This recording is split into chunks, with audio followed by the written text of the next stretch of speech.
ജയ് ശ്രീറാം. അങ്ങനെ ഞങ്ങൾ കേരളത്തിൽ 3 സീറ്റ് നേടിക്കൊണ്ട് BJP അക്കൗണ്ട് ഓപ്പൺ ആക്കിയിട്ടുണ്ട്. കേരളത്തിൽ മാത്രമല്ല, വെസ്റ്റ് ബംഗാൾ അങ്ങ് ഫുള്ളായിട്ട് വാരി എടുത്തിട്ടുണ്ട്. മാത്രമല്ല, വെസ്റ്റ് ബംഗാളിന് ശേഷമുണ്ടായ ആഘോഷ പ്രകടനങ്ങളും ആഹ്ലാദ പ്രകടനങ്ങളും ഞാൻ താഴെ കൊടുക്കുന്നുണ്ട്, നമുക്ക് എല്ലാവർക്കും കാണാം. മാത്രമല്ല, നിങ്ങൾ എല്ലാവരും ചിന്തിച്ചു നോക്കുക, കേരളത്തിൽ ഇത്തരം ആഘോഷ പ്രകടനങ്ങൾ വരാൻ അധികം വിദൂരമൊന്നുമില്ല. കുറച്ചും കൂടി ചിന്തിക്കുന്ന, കുറച്ച് ബോധമുള്ള, സാമാന്യ ചിന്തിക്കാൻ ശേഷിയുള്ള മനുഷ്യരോട് എനിക്ക് പറയാനുള്ളത്, ഇവിടെ BJP വന്നാൽ എന്ത് സംഭവിക്കാൻ പോകുന്നു എന്ന് പലപ്പോഴും ചോദിച്ചപ്പോൾ നമ്മൾ നിരന്തരം പറഞ്ഞു, അവർ ഭരിക്കുന്ന സംസ്ഥാനങ്ങളിലേക്ക് എത്തി നോക്കൂ എന്നുള്ളത്. അവർ ഭരിക്കാൻ തുടങ്ങാൻ പോകുന്ന കൊൽക്കത്തയിൽ ഇതാണ് അവസ്ഥയെങ്കിൽ കേരളത്തിന്റെ അവസ്ഥ എന്തായിരിക്കുമെന്ന് ചിന്തിച്ചു നോക്കുക. ഇതൊക്കെ ഇങ്ങോട്ടേക്ക് വരാൻ അധികം ദൂരമൊന്നുമില്ല. ഇപ്പൊ 3 സീറ്റിലെന്ന് പറഞ്ഞ് നമ്മൾ സമാധാനിക്കുമ്പോൾ, നാളെ 10 സീറ്റിലെന്ന് പറഞ്ഞ് നമ്മൾ സമാധാനിക്കുമ്പോൾ, അതിനുശേഷം പ്രതിപക്ഷമല്ലേ പോട്ടേന്ന് വെക്കുമ്പോൾ, പിന്നീട് ഭരണപക്ഷമാകുമ്പോൾ നമ്മൾ പറയും നമ്മുടെ തലവിധി എന്നുള്ളത്. ആ വിധിക്ക് വേണ്ടി കാത്തിരിക്കാതെ അതിന് മുമ്പ് തന്നെ പ്രതികരിക്കാനും പ്രതിഷേധിക്കാനും നമ്മൾ തയ്യാറെടുക്കുക എന്നുള്ളതാണ്. ചിന്തിക്കുക. നമ്മുടെ നാട്ടിൽ ഇതുപോലെ കുറെ നാണം കെട്ടവന്മാരുണ്ട്. മതം നോക്കി, രാഷ്ട്രീയം നോക്കി, സ്ഥലം നോക്കിയൊക്കെ മാത്രം പ്രതികരിക്കുന്നത്. ഇവറ്റകളൊക്കെ 2021 നിയമസഭാ തെരഞ്ഞെടുപ്പ് സമയത്ത് BJPക്ക് ഹിന്ദുക്കൾ വോട്ട് ചെയ്യും എന്നുള്ള ഒറ്റ കാരണം കൊണ്ട് സിലിഗുരി തൊട്ടുള്ള പ്രദേശങ്ങളിൽ നടന്ന അതിക്രൂരമായ വർഗീയ കലാപം, 100 കണക്കിന് ഹിന്ദുക്കൾ കൊല ചെയ്യപ്പെട്ട വർഗീയ കലാപം, 100 കണക്കിന് സ്ത്രീകൾ റേപ്പ് ചെയ്യപ്പെട്ട വർഗീയ കലാപം, എത്രയോ പേർ നാട് വിട്ട് ഓടേണ്ടി വന്ന വർഗീയ കലാപം. ആ ഓടിയവരെല്ലാം അസാമിൽ ധൂബ്രി ജില്ലയിലാണ് അവർ അഭയം തേടിയത്.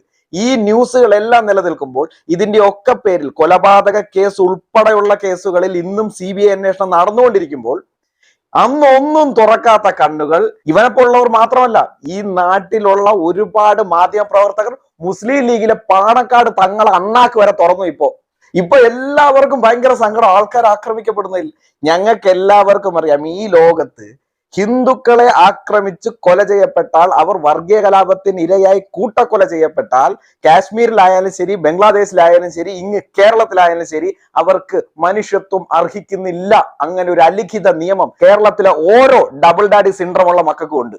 കാരണം എന്താന്ന് വെച്ചാൽ ഇവനൊക്കെ ഇങ്ങനെയാണ്. ഇവർക്കൊക്കെ പലസ്തീനിൽ ആൾക്കാർക്ക് മനുഷ്യത്വം നഷ്ടപ്പെട്ട വേദനയ്ക്കും, സുഡാനിലും നൈജീരിയയിലും, എന്തിന് ഇന്ത്യയിലെ പഹൽഗാമിൽ ഉണ്ടായ കൊലപാതകത്തിൽ പോലും തീവ്രവാദികൾ ഹിന്ദു എന്ന് നോക്കി കൊല ചെയ്താൽ പോലും ഇവർക്ക് ആർക്കും വേദനയ്ക്കില്ല. 2026 വരെ നടന്ന മമതയുടെ ഭരണകാലത്തിൽ 114ഓളം ഹിന്ദുക്കളെ RSSകാരാണ് എന്ന് പറഞ്ഞാണ് കൊന്നുകളഞ്ഞത്. അപ്പൊ RSSകാരെ കൊന്നാലോ, അല്ലെങ്കിൽ BJPക്കാരെ കൊന്നാലോ, അല്ലെങ്കിൽ ഹിന്ദുക്കൾ കൊല ചെയ്യപ്പെട്ടാലോ ഇവരാരും മനുഷ്യത്വം അർഹിക്കുന്നില്ല. അപ്പൊ ഇവന്റെയൊക്കെ അണ്ണാക്കിൽ പഴം തിരികെ വെച്ചിരുന്നു.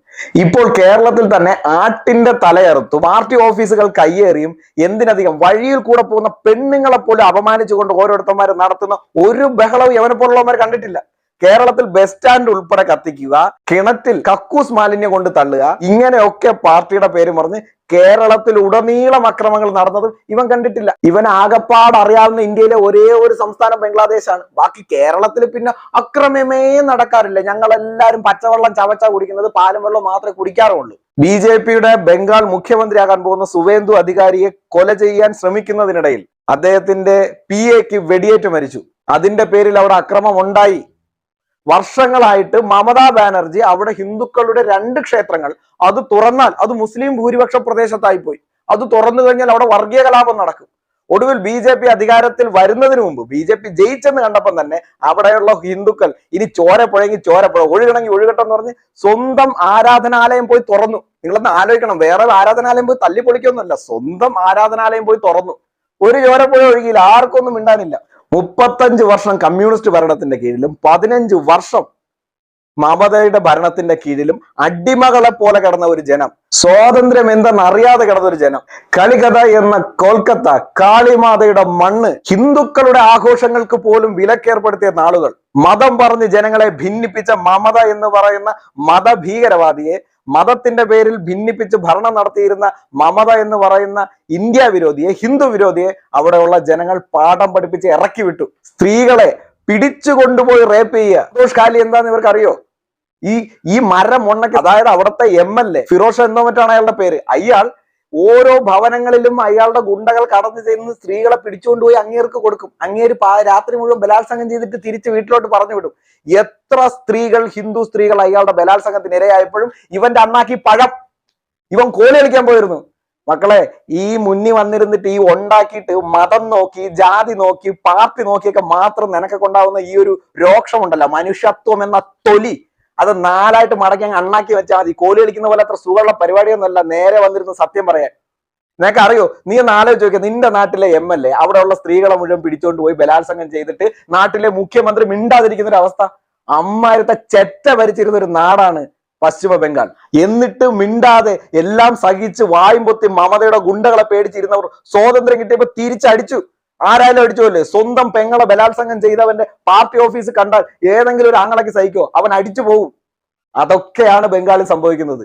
കഴിഞ്ഞ 50 വർഷം അവിടെയുള്ള ഹിന്ദുക്കൾ അനുഭവിച്ച നരകയാതന. എന്നിട്ടും അവിടെ ആഘോഷം മാത്രമേ നടന്നുള്ളൂ. ഇവിടെ എന്തുണ്ടായിട്ടാ ബസ് സ്റ്റാൻഡ് കത്തിക്കുന്നത്? ഇവിടെ എന്തിനാണ് ആടിന്റെ തലയറുത്തിട്ട് പ്രതിഷേധ പ്രകടനം നടക്കുന്നത്? നാളെ എന്താ MLA തലയറുക്കാനാ? അല്ലെങ്കിൽ തോറ്റ സ്ഥാനാർത്ഥിയുടെ തലയറുത്ത് പ്രതിഷേധം നടത്തുന്നതിന് മുന്നോടിയായിട്ട് ഒരു മുന്നൊരുക്കം ചെയ്താണോ? അതിനെ പറ്റിയൊന്നും മിണ്ടാതെ നിനക്കൊക്കെ ഒരു സൈഡിലോട്ട് മാത്രം നോക്കാനുള്ള ഈ കോങ്കണ്ണുണ്ടല്ലോ, മതവെറി, മതവിഷം, നിന്റെയൊക്കെ പല്ലുകളിലിരിക്കുന്ന മതവിഷം, നാക്കിലിരിക്കുന്ന മതവിഷമാണ് നീയൊക്കെ ഇപ്പൊ തുപ്പുന്നത്. എത്രയായാലും നിന്നെപ്പോലുള്ളവന്മാരുടെ കണ്ണിൽ മനുഷ്യത്വം എന്നത് മതത്തിന് വേണ്ടി മാത്രം സംസാരിക്കുന്നതാണ്. ഒരു ഉളുപ്പുമില്ലാതെ വന്നിരുന്നിട്ട് അങ്ങ് തള്ളുക.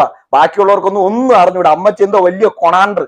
സ്ത്രീകൾക്ക് സ്വസ്ഥമായി പോയി പുറത്തിറങ്ങാൻ പറ്റാത്ത, എന്തിനധികം പുരുഷന്മാർ പോലും തങ്ങൾക്ക് ഇഷ്ടപ്പെട്ട പ്രത്യയശാസ്ത്രം പോലും വിശ്വസിക്കാൻ കഴിയാതെ, ഭരണഘടന അനുവദിക്കുന്ന മൗലിക അവകാശങ്ങൾ പോലും പ്രകടിപ്പിക്കാൻ കഴിയാതെ, അതിനനുസരിച്ച് ജീവിക്കാൻ പോലും കഴിയാതെ അടിമകളെ പോലെ കഴിഞ്ഞ ഒരു ജനവിഭാഗമാണ് ബംഗാളികൾ. അവർക്ക് സ്വാതന്ത്ര്യം കിട്ടി. ആ സ്വാതന്ത്ര്യം അവർ ആഘോഷിക്കുകയും ചെയ്യും. കഴിഞ്ഞ 19 വർഷമായിട്ട് ഇതുവരെ പശ്ചിമ ബംഗാളിൽ എന്ത് നടക്കുന്നുവെന്നോ അവിടെ നടന്നിട്ടുള്ള കൊലപാതകങ്ങൾക്ക് 114ഓളം കൊലപാതകങ്ങൾക്ക് കമാനൊരക്ഷരം മിണ്ടാതിരുന്ന നിന്റെ നാക്കിലെ വിഷം ഉണ്ടല്ലോ, പുഴുത്ത മതവിഷ വെറി, അതാണ് നീ ഇപ്പം കാണിച്ചത്. ഇപ്പൊ മാത്രം നീ തിരിഞ്ഞു നോക്കുന്നത്. ഇത്രയും വിഷം ഉള്ളി കിടക്കുന്ന ആൾക്കാരാണ് നീയൊക്കെ എന്ന് മനസ്സിലാക്കാൻ ഞങ്ങൾക്കൊക്കെ ഇതൊരു അവസരമാണ്. ജനങ്ങൾക്ക് ഇതൊരു അവസരമാണ്. മതം നോക്കി, സ്ഥലം നോക്കി, ജാതി നോക്കിയുള്ള നിന്റെയൊക്കെ മനുഷ്യത്വം ഉണ്ടല്ലോ, അത് ഇനി ഈ മണ്ണിൽ നടക്കത്തില്ല. ഒന്നെങ്കിൽ എല്ലാവരോടും ഒരുപോലെ മനുഷ്യത്വം കാണിക്കണം. തന്റെ ഇടം നട്ടലുള്ള ആളാണെങ്കിൽ ഞാൻ ചോദിക്കട്ടോ, നിനക്ക് പലസ്തീനിലെ കുട്ടികൾക്ക് ഐക്യദാർഢ്യം പ്രഖ്യാപിക്കുന്ന അതേപോലെ തന്നെ ഇസ്രായേലിൽ ഹമാസ് തീവ്രവാദികൾ കൊന്ന കുട്ടികൾക്ക് വേണ്ടി ഐക്യദാർഢ്യം പ്രഖ്യാപിക്കാൻ ധൈര്യമുണ്ടോ? അതുമല്ലെങ്കിൽ നൈജീരിയയിലും സുഡാനിലും കൊല ചെയ്യപ്പെടുന്ന ക്രിസ്ത്യാനികളായിട്ടുള്ള കറുത്തിട്ടുള്ളവരാണ്. വെളുക്കാത്തത് കൊണ്ട് ഇനി നിങ്ങൾക്കൊക്കെ എതിർപ്പുണ്ടോ എന്ന് അറിഞ്ഞില്ല, കറുത്ത ആൾക്കാരാണ് കേട്ടോ. നിന്റെയൊക്കെ ഉള്ളിൽ ഏതൊക്കെ തരം വിഷമാണ് കിടക്കുന്നത് ഞങ്ങൾക്കറിയില്ല.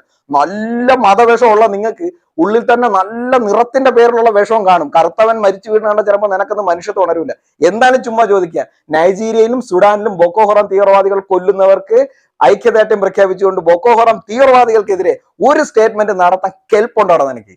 ഒന്നും വേണ്ട. പെഹൽഗാമിൽ തീവ്രവാദികൾ ഹിന്ദു ആണോ എന്ന് നോക്കി, മുണ്ടുപൊക്കി നോക്കി, കലിമ ചൊല്ലാൻ ആവശ്യപ്പെട്ട് കൊന്നവർക്ക് വേണ്ടി ഒരു ഐക്യദാർഢ്യം പ്രഖ്യാപിച്ച് പാകിസ്ഥാനിലെ ഇസ്ലാമിക് ഭീകരവാദികൾ തെമ്മാടികളാണെന്നൊരു വാക്കെങ്കിലും പറയാൻ നട്ടലുണ്ടോ നിനക്കൊക്കെ? നടക്കുകയാണ്. ഇതൊക്കെ പറയാനേ കോലി എണിക്കുന്ന പോലെ അത്ര സുഖമുള്ള പരിപാടിയൊന്നുമല്ല വന്നിരിക്കുന്ന മതവേഷം തുപ്പാനായിട്ട്.